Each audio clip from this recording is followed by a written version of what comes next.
Leah. I am so looking forward to talking about the five love languages today. Well, actually, there is a sixth love language. What? Really? I didn't know that. Tell me what it is. Letting me sleep in. That's my love language.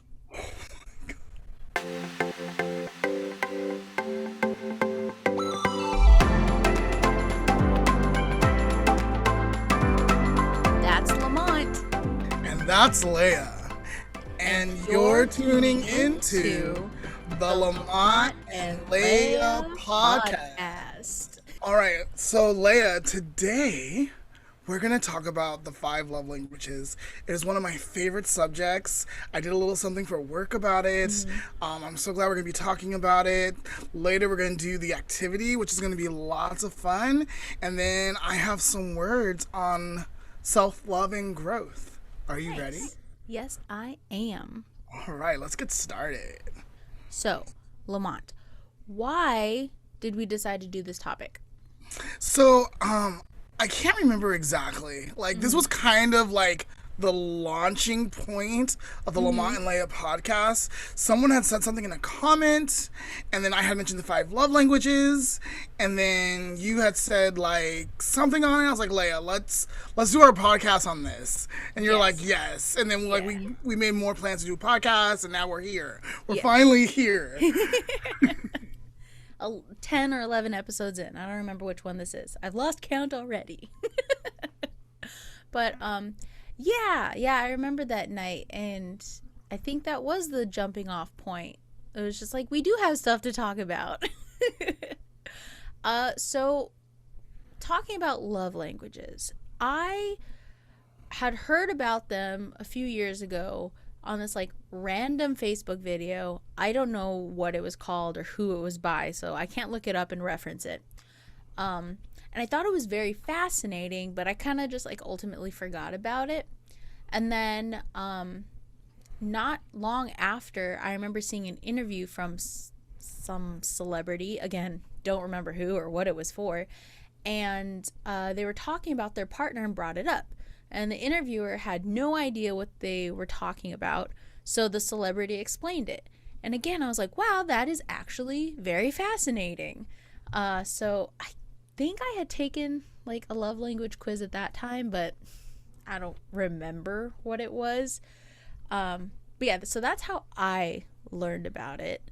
And you go to school for psychology, correct? Yeah. Okay, so did you learn about this in school, or did you learn about it from someone else? Or? I think I've learned about it through different points and periods of my life. I think someone else had originally told me about it, and then I was further introduced. I was further introduced to it in school, and now I just read it and study it for myself all the time. Nice.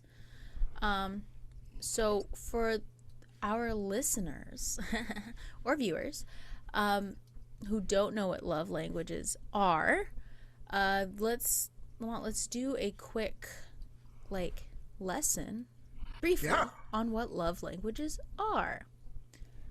So I know it's based off of a book by a Dr. Gary Chapman. Yeah, there's two books actually. There's the original five love languages, and then there's one for children, and we will post about both of them. Okay. I didn't even know there was a children one. Yeah, that's very nice. I want to read that one. I wonder if it's easier to understand. There's like, he gives really good examples of like how to like stories of people and how like they worked through it and implemented it and used them. Okay. So the premise of his theory? Did he come up with it? I'm guessing he did. Yeah. So the premise of his theory is that each person, each individual, has certain ideals of how they want to be shown affection. And he has 5 of them that he came up with. And pretty much, if you and the person you are in a relationship with have like different ways of showing love, it could cause issues in the relationship. Yeah.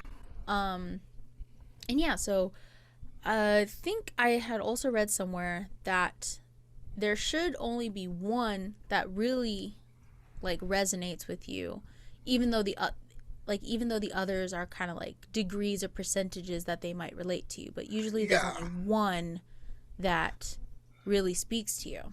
For some reason in my mind, I don't know if I made this up or I'm mixing this up with other theories, but I feel like you're right. It's either one or two that we really operate out of, but we can experience love in all areas. Yeah. Now, I'm not 100% sure that's correct, because again, I could be mixing in other things like real colors, because I know that it's absolutely true for real colors. Really quick, real colors is like 4 different types of personality. There's blue, gold, green, and orange, and maybe we'll talk about that some other time. But that's definitely true for that theory. I'm not sure if I'm mixing the theories, but I, for some reason in my mind, I truly believe like we operate out of like 2 primarily, but we feel love in one area more than another. Yeah, and we can actually feel love in all of the areas. Yeah, I think I've heard that too. Like you have certain percentages of each one. Like you prefer some more than others, but there's ultimately like 1 or 2 that kind of are the most prominent in your love life. And then I want to say like like sometime after 25, I took the test and I was equal in like all of them, which was really cool. Interesting. But I feel like that does change over time. Yeah. Let's keep going. Probably.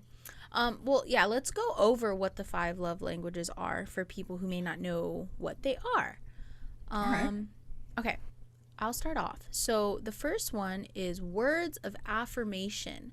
So words of affirmation is like telling your partner that you love them, giving them verbal praise, and someone who like has this love language could be hurt by arguments or if someone says something mean out of turn. But yeah, so it goes past just saying, oh, I love you. Oh, I love you. It goes on like compliments and, just telling them like, oh, I'm proud of you, or like, hey, that looks really good, that thing that you made. Like, so it's just anything that you could verbally say to someone. That is so negative criticism could really, really hurt them. Yeah. And so what you say to these people that experience it primarily through this act or service matters. Yeah. What you say matters. It does. Then there's quality time. And that is giving a person your full undivided attention sometimes. Spending time with your partner is the most important time of your day. You could be bothered by your partner checking their phone while you guys are talking, or getting distracted by the TV or any other distraction, really. So there's that one. Yes. I do like that one. Like hanging out. Oh, love hanging out. That's great. So what's important to remember about this one is if you schedule time with your significant and it breaks for whatever reason, it could be legit, that can be very hurtful and damaging. Yeah. Okay. So the next one is receiving gifts. And then I had read a note somewhere to make sure that it's emphasized that it shouldn't be mistaken for being materialistic.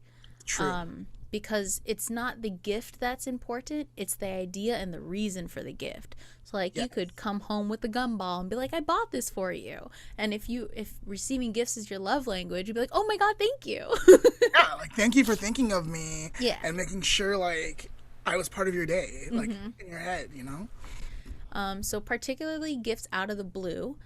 And missed birthdays or holidays or just like generic non-meaningful gifts could be an issue in the relationship. So like what's a good example?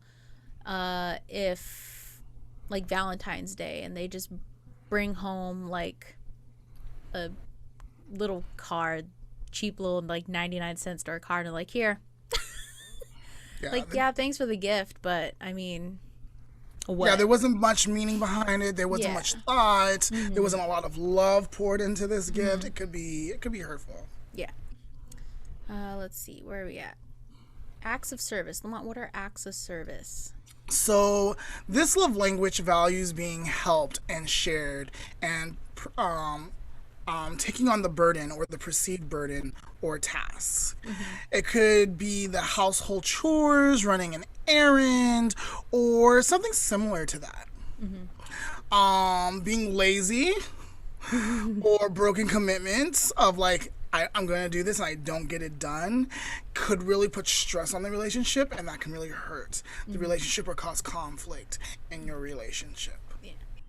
I think what I think of when I think of acts of service is the terrible trope that, oh, well, men just sit around all day and don't do anything and the wife does everything. I hate that trope, but that is the exact situation that probably would cause an issue in a relationship with someone whose act of service is their love language.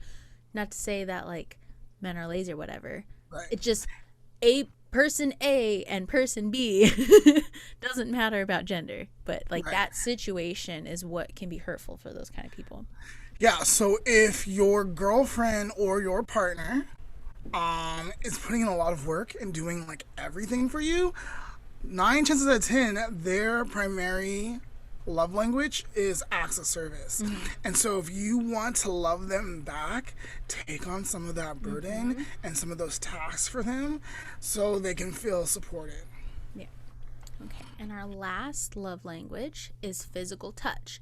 And this does not mean just sex. It doesn't mean just sexual activity. Not saying that it doesn't include that, but Most definitely includes it. It definitely includes that. But it's not just that. It can be hugging or holding hands in public, or even just like being in the same room and next to the person that you love.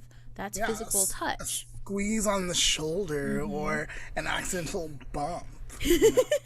But again, not just sexual. And things that could like really impact someone with this love language is neglect, abuse, rejection. I mean, these will impact anyone, but very specifically, people with this love language are affected by that. All right, really quick, 2 things. So I want to say everyone's primary love language is physical touch, in the sense that we are born to connect, and when we're born, touching a baby is so important. There's been research on it, and so that physical touch is so important. The second thing is, recently I had a friend, Kelly. I'm not sure if she actually did this or was this a meme. I was kind of confused, but she had baby chickens and she had put feather dusters in the baby chickens, and the baby chickens went and cuddled the feather duster. So cute. Just showing like even in nature, touch is important. It is, as humans. Yeah, like just a little side note. Yeah, actually I think it just goes far past humans. I think just beings want to feel someone else, and I think that's why a lot of people during like lockdown and stuff were going stir crazy, especially people who lived alone, because it's just like, I can't hug the people I love, or I can't be next to them in the same room. So yeah, that's why I'm really thankful that we have like Zoom and all this stuff, because I mean, I can't see you, I can't feel you, Lamont, but you're right here. All right. Okay, so that was a lot of talking. If you are still confused, our listeners are still confused about what love languages are, Leah coming in with the memes to explain it. Ooh, memes. So here we go. In this tweet by Alonzo_Creed, he explains the 5 love languages. Words of affirmation. This is a good burrito. Acts of service. I made you a burrito. Receiving gifts. Here's a burrito. Quality time. Let's go get some burritos together. Physical touch. Arms around a person, wrapped in a warm hug, like a burrito. Very this relatable. This is brilliant. I love this. I understand it. Like, we should have just done this instead. Instead of all the other talking we did, we should have just brought up this tweet. This is great. Okay, for, maybe that didn't really resonate with you. Okay, maybe you don't like burritos somehow. I don't know how you couldn't, but maybe that didn't resonate with you. So here's another one, especially for my ladies out there. By Target, 5 love languages, acts of service. I'm going to Target. Do you want anything? Oh, that's very nice. Quality time. Want to go to Target with me? Yep. Words of affirmation. I love you like I love Target. Oh, so like if you love Target a lot and you said that to someone, you know how filled their heart would be? Receiving gifts. I got you something from Target. Physical touch. Pushing the perfect cart at Target. Okay. Okay. Yeah, that one's kind of hard to like put in like a person. So okay, I can see where they're going with that. And then the gifts one, that's perfect. Be like I probably would change the language to I thought of you, and it just screamed you when I got you this gift at Target. Love Target.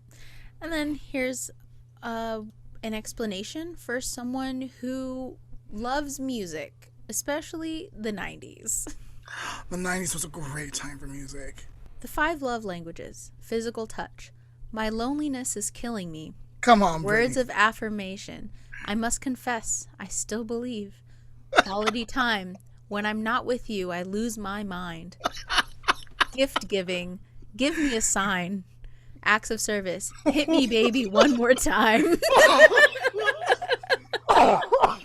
Wow. Thank you, Brandon. Is it Melendez Mel? 12. Brandon Melendez. Shout out. That's Wow, awesome. that's kind of awesome. That's kind of awesome. I hope that helped explain things to anyone who might have still been confused after our long-winded explanation. And if now you're even more confused, hang in there. It might clear up. All right, so Lamont and I are going to take a break, and then we're going to come back and take a quiz and find out what our love languages are. Lamont, today we are going to be finding out what our love languages are. I am so excited. So how this is going to work is we are going to put you on blast, and you're going to do the quiz for everybody. Because I already did it. Volunteer as tribute. I already did it, so I'm not doing it again. Sounds good. So let me open this. I probably should have queued this up ahead of time, but while I'm opening this, you've taken it before. Yeah, a few times. Yeah. It's been a while. So let's see. We got this from the 5lovelanguages.com. Is this the official site? Do you know, Lamont? I believe it is the official site, and we will have links at the bottom. Yes. We'll have the singles, the lovers or couples, the teens, and the children. Yeah, so that was something else I wanted to bring up. There are different quizzes for different peoples. So if you're single, if you're in a relationship, if you're a child, yeah, so there's different types of quizzes. I'm not really sure what the difference is between them, but apparently there is one, or else they wouldn't have, multiple. All right, so for Lamont, we are pulling up the one for singles because he is single as a Pringle and ready to flamingo, ladies and gentlemen, and theys. Just putting that out there. All of Lamont's socials are in the description below. Haha, hit him up. Okay, so we're going to be taking the quiz and finding out what Lamont's love language is. Now, I just want to bring something up. I'm not really sure why this first question is important. And the first question that is part of this quiz is your gender. Well, because I think men and women have, even though we're the same and we experience a lot of the same things, we still experience it through a maleness lens and a female lens. And sometimes, if you're non-binary, you experience it through a non-binary lens. So, But they don't have that option. So. I think that's not super important for the quiz, and I'm hoping that it's just for like statistics so they can see how many people are taking it and whatnot. Yeah. I was gonna retake it with the other selection. So of course I selected female because I am a female. But they do have a male option, and there's a prefer not to say at the bottom. And I wanted to retake the quiz and just see if I get a different answer, because I am curious if they changed it, which they shouldn't change it because love is love. But anyway, that's just a little... I don't know. I haven't played around with it that much. Yeah, it's just a little critique for me. Yeah, I think what I'm going to do is I'm going to take the quiz again after the episode. I'm going to post it on Instagram and just see if I answer exactly the same but have male selected, if my choices are different, because I am curious if that plays a role or if it's just for statistics. Anyway, let's carry on. So, gender. Male. Male, yeah. Age range. I am 25 to 34. Okay. I knew that.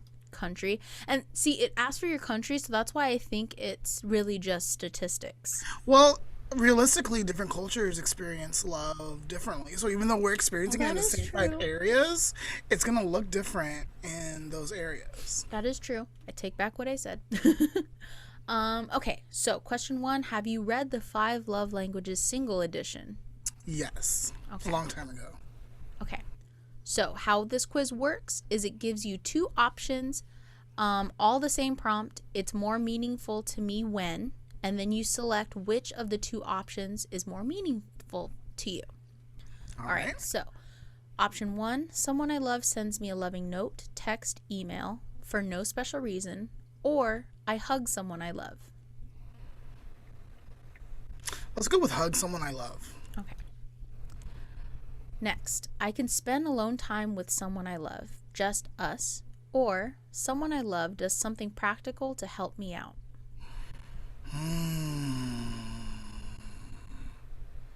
I think it depends. Let's go with option 1.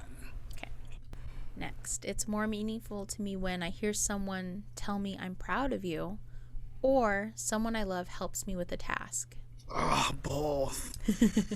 Let's go with number 2. Okay. It's more meaningful to me when I get to do things with someone I love, or I hear supportive words from someone I love. Let's go with number 1. I mean, no, sorry. Number 2. Okay. Let's go with number 2.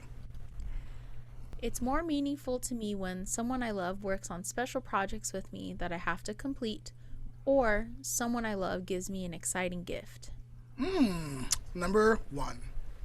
It's more meaningful to me when I can share a meaningful touch in public with someone I love, or someone I love offers to run errands for me. Oh, both. Let's go with 1. We'll go with 1. Okay. It's more meaningful to me when someone I love does something special for me to help me out, or I get a gift that someone loved put thought into choosing. Dang it! I love them both equally.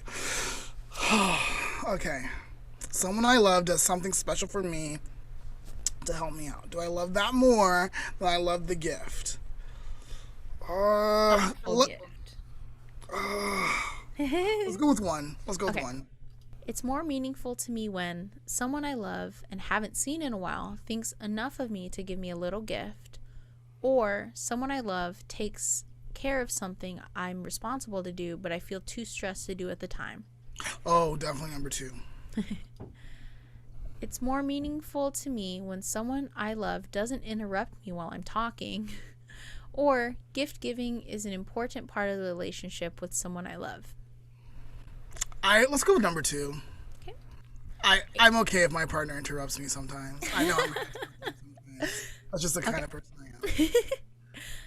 It's more meaningful to me when someone I love helps me out, especially if they know I'm already busy.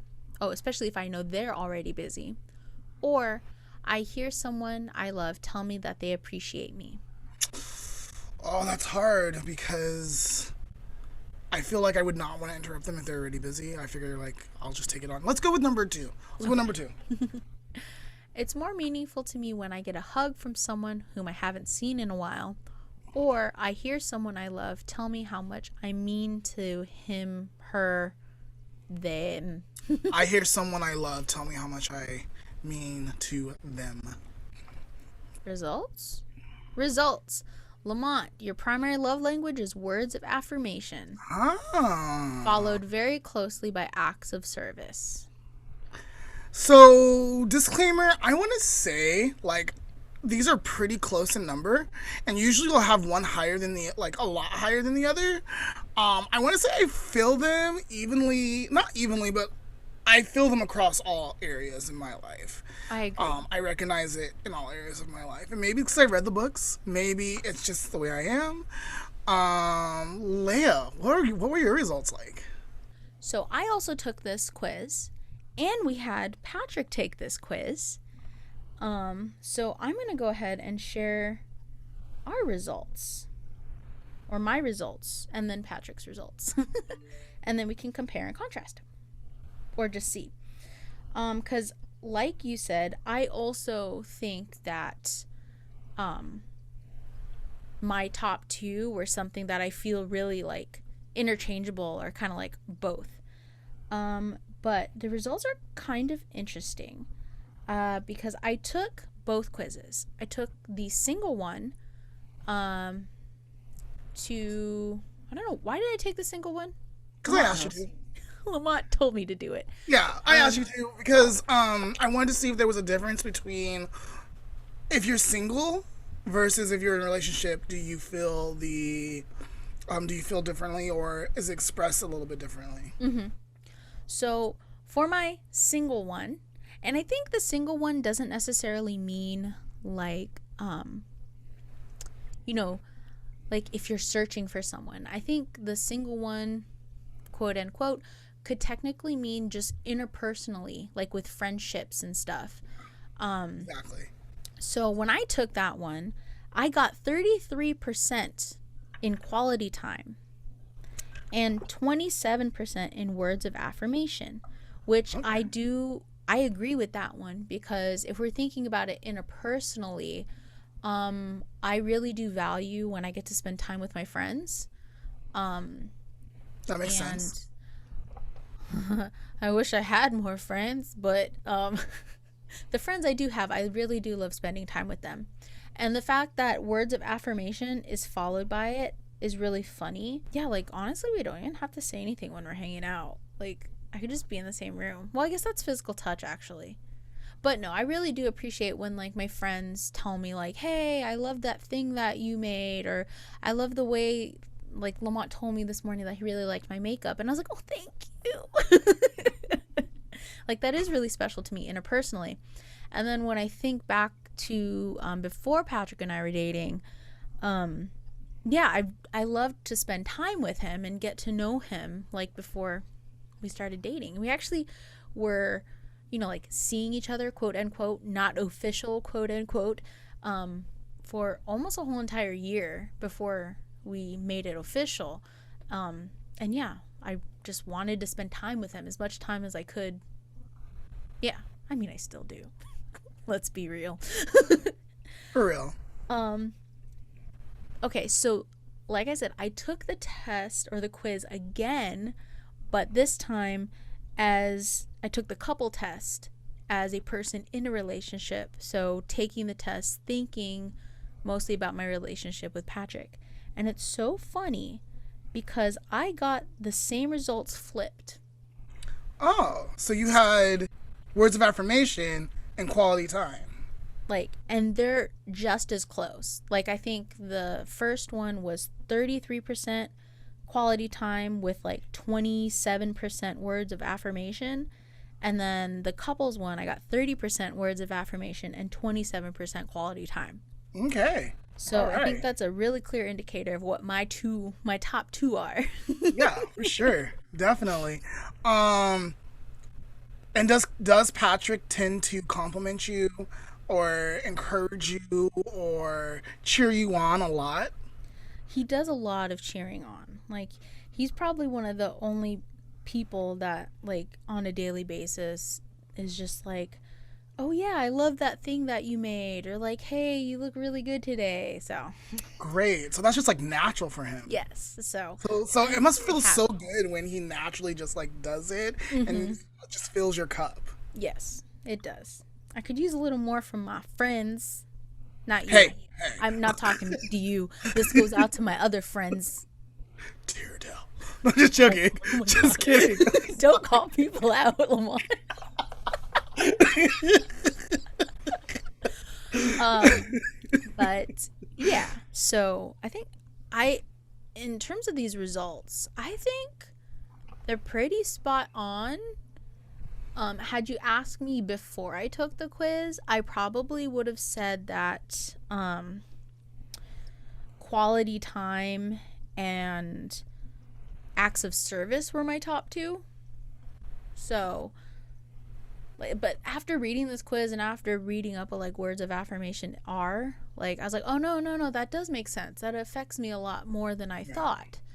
Um, so yeah, I think it's pretty spot on. The results for me anyway. And then Lamont also got words of affirmation. What do you think about those results? I feel like this was really hard for me because I felt like I just kept bouncing between like there was no like real pattern going on for me when I was taking the exam. Because I was trying to think of like worst case scenario, like when like I felt it on all across on all levels. So I was like, okay, well now that I like them both, I have to do worst case scenario. Like worst case scenario, I'm in a bad funk. What would be more meaningful to me in that funk? You know, and so that kind of helped me decide. But like if I'm not in a funk, I think either or would like I would have been cool with either way. Yeah. Exactly. And that's why I think what we were saying earlier about how you can relate to all of them on some type of level. I had a few like times where I had to pause and really think about it too, because I was like, I mean both. Like give me a hug and give me a gift, right?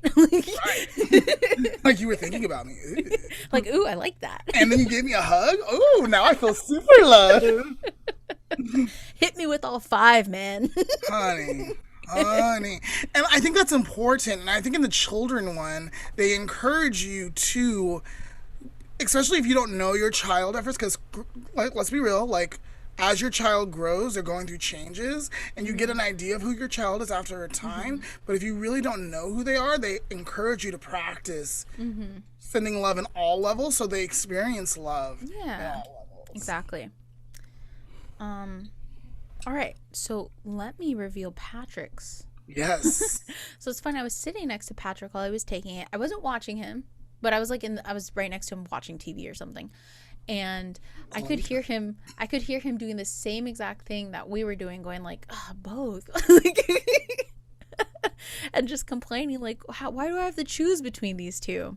So I thought that was funny. I guess that's maybe something everyone goes So through. that might be that's something to consider when taking this exam. If you choose to take it for yourself, there's going to be a like I don't know which one should I pick. And for me, the way I got through it was I'm in a bad mood. I'm stressed that day. I need certain things done, or I just need like I don't know what you need to do to get to like the one answer, but that's kind of what I did. Like dire like crazy day, what would help me in that moment? Yeah. The best.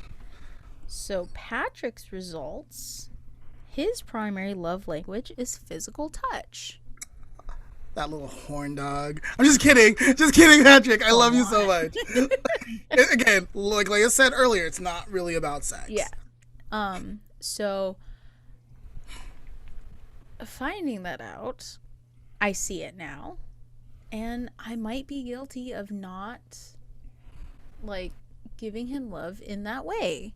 Okay. So that's something I know now that that's something that I'm gonna have to work on. And that's perfect. Because I have an issue with physical touch. So yeah, that'll have to be something that I work on in the future. That's gonna definitely be an area of growth for you. I have a question. Yes. Like throughout your time with Patrick, does he touch you a lot? Yes, and he That is constantly... a key. Sorry, keep going. Yeah, and like it's constant, and like because physical touch is actually very low on my scale, sometimes I find it to be a little overbearing. Like, I don't like when people touch me when I'm eating. And usually... That is kind of weird. Yeah. I mean, if that's what Patrick does, like, he's not weird. I'm just saying, like, I don't think to touch people when they're eating. Well, it's a very, like, specific sort of situation. Like, I'm eating and he walks into the kitchen and he'll lean over and, like, kiss me to say hello. Like, on the head. You know, not, like, full on, like, turning my face over and, like, making out while I'm eating. No, like, he'll lean over and he'll be like, hi. And I get really annoyed by that because I don't want someone to touch me while I'm eating. And I mean, we've long resolved that issue, but now it makes more sense. Yeah. So a person whose love language is primary physical contact. Oh my gosh. A person whose primary love language is physical contact will often express their love for you in their primary. So I'm not surprised that Patrick touches you a lot. It makes sense. Yeah. So that's something I'm going to work on. I think he, without taking this quiz, has already figured out that words of affirmation is how I do it. Because I can recall the increase of the amount of compliments and, you know, words of affirmation from him in the last few years. So he figured it out. He's smarter than me. I didn't figure this out till last night. So he intuitively picked up on it. So, yes. But in his results, he's followed very, very closely by words of affirmation and acts of service. That sounds like him, actually. Yeah. So. And that's good. He does always come to me when he, like, makes like a new drawing or something. And he's like, what do you think about this? Well, like, what do you think I could change? Do you think this? Do you think that? And so giving him a review, an honest review, I would be careful with some of the words I select, especially if it's going to be a negative review. But giving him an honest review, I think it really fills his cup. Yes. And actually that he has already told me that's super helpful because, I mean, little tangent, when you are an artist or when you make something, you don't want people just blindly telling you, like, oh yeah, that's great, like, you know, like, yeah, that's great, but this would make it better. But this is great, and there you go. Replace but with and. I think that might just be like a creator to creator talk, though, because, like, if you aren't doing the same type of art and you tell someone, like, well, I think it would be better if you brought in some red tones, they might just be like, and who the hell are you?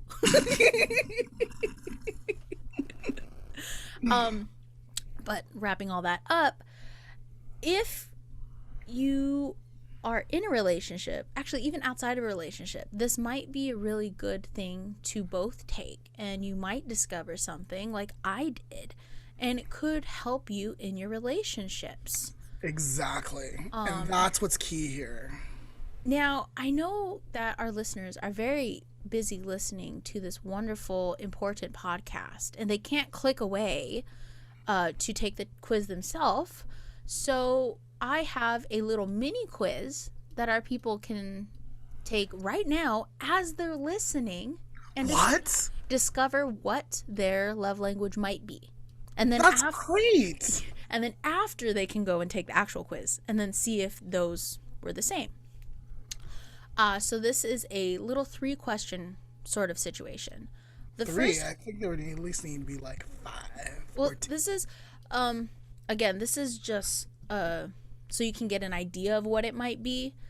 But yeah, 3 situations. Okay. So think of and then Lamont, you take it in your head and then tell me if you get the same result. Okay. Okay, so think of your childhood. How did your parents or parent show you love? Or for those who have not been fortunate enough to have a loving family, unfortunately, there are people who have that. How did they not show their love? And you had wished they had showed your love. So, for example, if you had a parent that was working all the time, that could be a key for you. Like, that it might be quality time because you'd wish your parent might have been home with you more. So just an example of how it works the other way.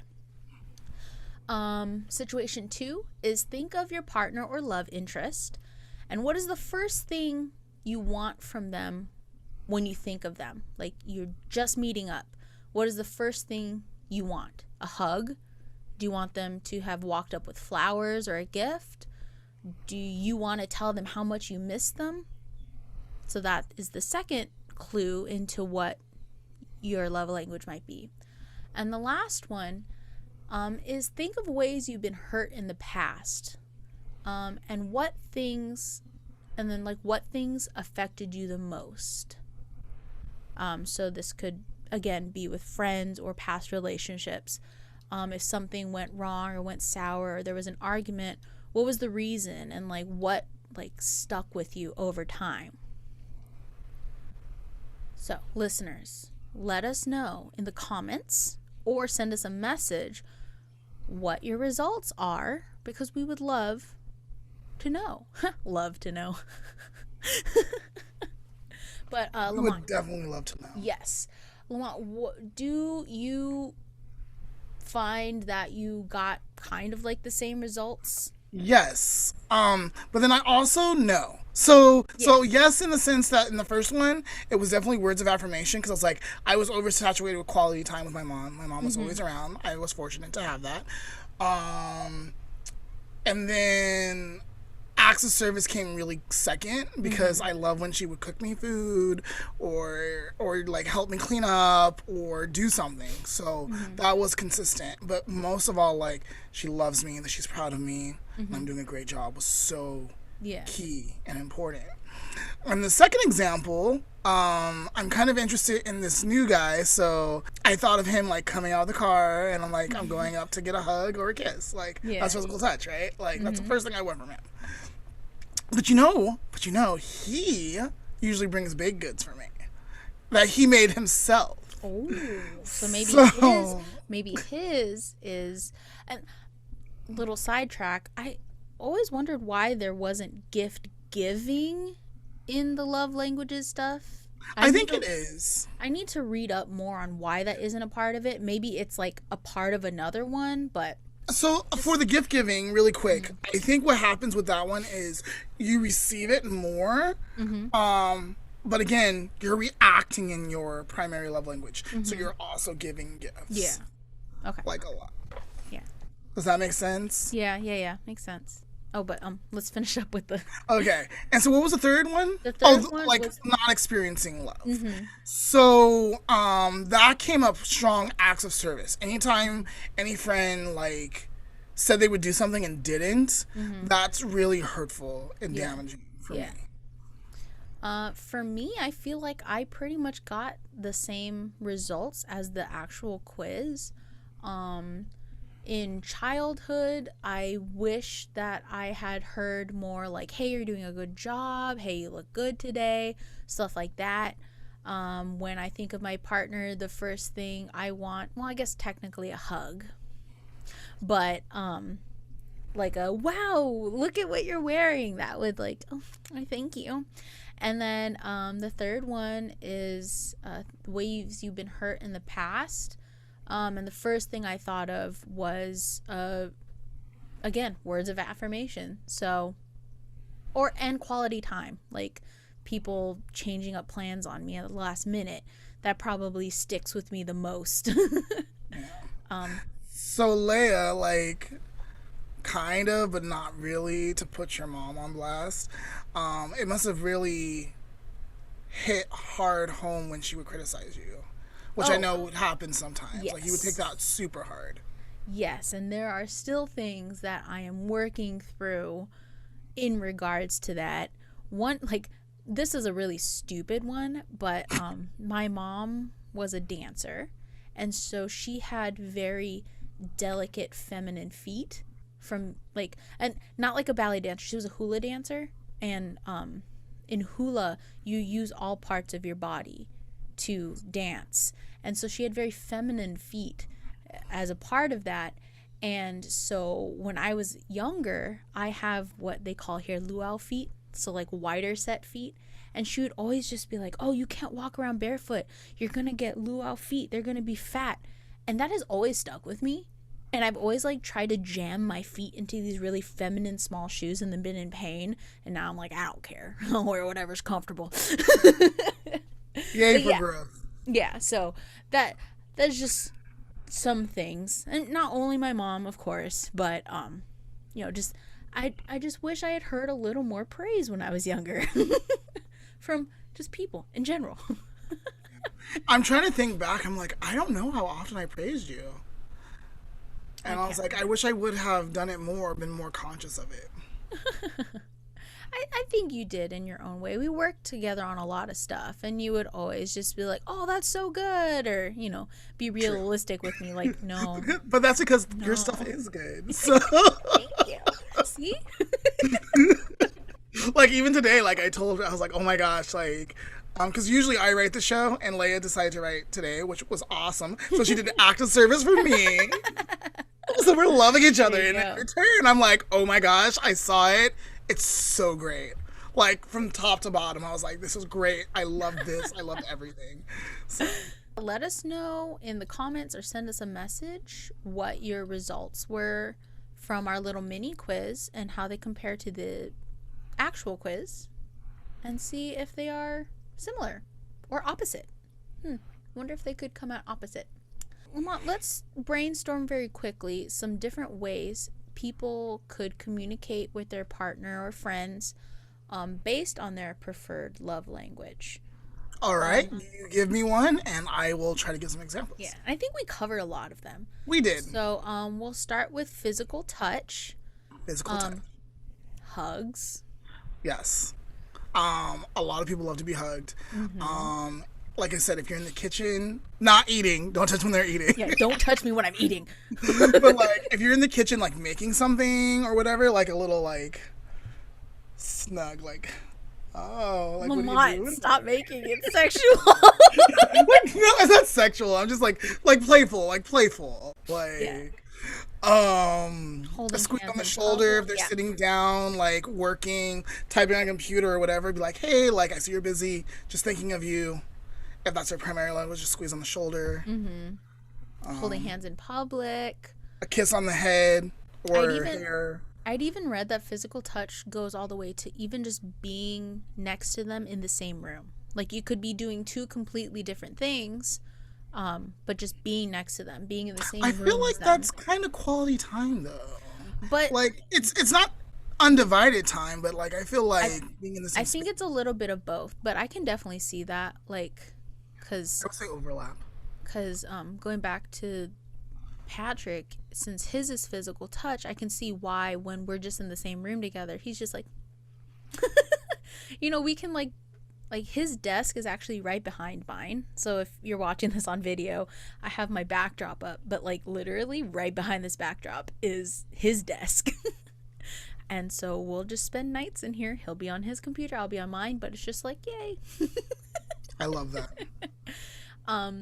So yeah, physical touch, hugging, holding hands, being in the same room with each other. Acts of service. Doing chores. Mm-hmm. Especially if it's not your week to do that chore or even your chore at all, and you just were like, you know what? They seem tired. They seem stressed. It seems like they're gonna have a hard time getting into this week. Doing that chore for them. Mm-hmm. Oh my gosh, they're gonna feel so much love. Doing an errand. We're going on an errand, especially if they don't want to go. Like, taking on that errand from them, if that their primary is acts of service. Oh my gosh, so much love expressed in just doing that for them. Now, acts of service is pretty low on my results. I'm not surprised. Control freak. Yes. So I do want to point out that if your partner's love language is acts of service, be mindful of how you're doing things, because sometimes you may be like, okay, well, I'm going to do the laundry to help them out. But if you do it incorrectly, that might put more stress on them. Yeah. So think about it if those love languages are different for you guys. Like, If they have to redo what Yeah. you've done in order to help them, Yeah. that is more stressful than helpful. Yeah. So And if now it's, you're draining their cup instead of filling their cup. yes. So if you are unsure of how to do something but you want to help them, do part of not do part of it, but maybe do the part that you're comfortable with so that at least they get a head start on it. Like going back to the laundry thing, I have a very, very specific way I like to fold my clothes. Very specific. So someone puts the laundry in for me, puts it in the wash, in the dryer, and takes it out. That's 10 times more than, them also folding it and then I have to refold it. Right. It's more helpful if they just get it to a certain point. So just keep that in mind. I do want to put that out there. I love that. I love that. Thank you for bringing that up. That's awesome. So the next one is receiving gifts. All right. So remember, for this one, you want to have the gift mean something. Yeah. It could be a seashell. If they love going to the beach and they haven't been able to go because of COVID, and you found like this cute little seashell in the store, and you're like, you know what? I saw this and I thought of you, and here you go. They're gonna love that. Yeah. So just meaning behind the gifts. It doesn't have to be expensive because we're not talking about being materialistic. It's the meaning. Yeah. Especially some people love sorry, as I'm fixing my eyebrows. Some people love when you make gifts more than even going to buy them. Yeah. Like, I was thinking of you, and because I'm creative, I hope you guys are, everyone's creative. Everyone. But because I'm creative, I want to make this for you because I thought of you. That could be very meaningful to someone whose primary love language is receiving gifts. Yes. And then the last two I think we've covered, so we really don't need to go into them again. But quality time, undivided attention, spending time with them, and words of affirmation doesn't necessarily just need to be I love you. It could be I'm proud of you. Hey, I like the way you look. Compliments. Yeah. And try to find other ways, other than, if someone's primary love language is words of affirmations, try to go above and beyond just you're awesome, I'm proud of you. Really dig into why you like what you're seeing, and try to go beyond physical appearance. So an example might be Leah, Leah, I love that you're so loving, or that you're so kind to others, or whatever. That could fill their cup, right? It's going beyond just their physical. It's getting to their character and what you like about them. Exactly. Okay, so while we're wrapping this up, we've already mentioned a few times before, but there are other ways that you can use this idea of love languages besides just in a romantic relationship, in a romantic way. Two that I saw online, and one Lamont already covered, was communicating with your children. Doesn't necessarily mean your children. Could be your siblings, younger siblings. Could be if you're a teacher, your students. Could be your nieces, nephews, whatever. Some kids are significant to you. Yes. So I actually found this cute little chart online that I thought was very informational and helpful because I hadn't thought of love languages in that way. But learn how to speak your child's love language, so again, it just goes over the 5 love languages and different ways that you can communicate with them, different actions you could do for each of the love languages, and things to avoid based off of the love languages. I love the things to avoid. That can be very helpful. So I'm going to go ahead and post these on our Facebook when this episode goes up. I'm not going to read all of these because we don't got time, but something I just want to share, especially in the section where it says avoid these. I do like that. So for touch, right? And you got to think about these again. Another example of how physical touch just isn't, just sexual touch. For touch, it says ways you can communicate are hugs, kisses, cuddling, holding their hand, good facial expressions. I like that. I like that idea of making sure that you're showing that you're happy so that they understand what those things look like. Another way that you can use love languages is in self-love. So if you know your own love language, which now you do because of this podcast, you can use those things to love yourself.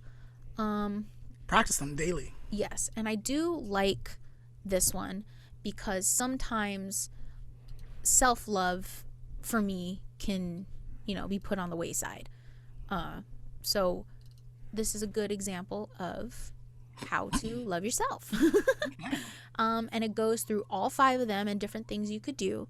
So for me, words of affirmation being one of my, higher ones, positive self-talk, daily affirmations, journaling, self-improvement. They misspelled improvement. Okay, it's fine. Anyway, so this is by blessing, manifesting. Again, we'll link everything below and post this on Facebook so that you can check out these yourself. But yeah, I really like this one. Something I do, words of affirmation, is self-improvement. I do try to do things that improve myself. That is actually the whole premise of my YouTube channel. And this one. So yeah, you can use your love languages on yourself. Yeah. Life hack. Absolutely. So Leah, words of affirmation, really quick. You are so freakingly amazing. We thought of this concept, but I feel like the little bits and tids that you just thought I'm going to make it come alive like this. I had no idea how we were going to make all of this come alive, and I just love the extra work that you put behind the thoughts to make it just pop. You're a rock star, girl. Oh, he's spoiling me now. just laying it on thick. Lamont, is there anything else that you want to say? I think Leah and I have said enough. I think we have said enough. This is a longer episode than we had intended, but yes. That's how it works. When you really get into the conversation, it goes forever, right? So yes, thank you so much for listening. Yes, or watching. Listening or watching. What is your love language? Let us know in the comments. Send us a message. We'd love to continue this discussion after this episode with everybody. Absolutely. Yes. Absolutely. All right. Thank you. See you next week. Thanks, guys. See you next week. Just kidding. So today's life lesson is about self-love. So another form of loving yourself is allowing yourself to grow. Did you know that a shark in a fish tank will only grow 8 inches? But in the ocean, it will grow 8 feet or more. The shark will never outgrow its environment. Couldn't we say the same things for ourselves? Many times we're surrounded by small thinking or small-minded people that don't allow us to grow or stunt our growth. When you begin to change your environment, watch how you will grow. And when we grow, we're loving ourselves. And that is today's life lesson.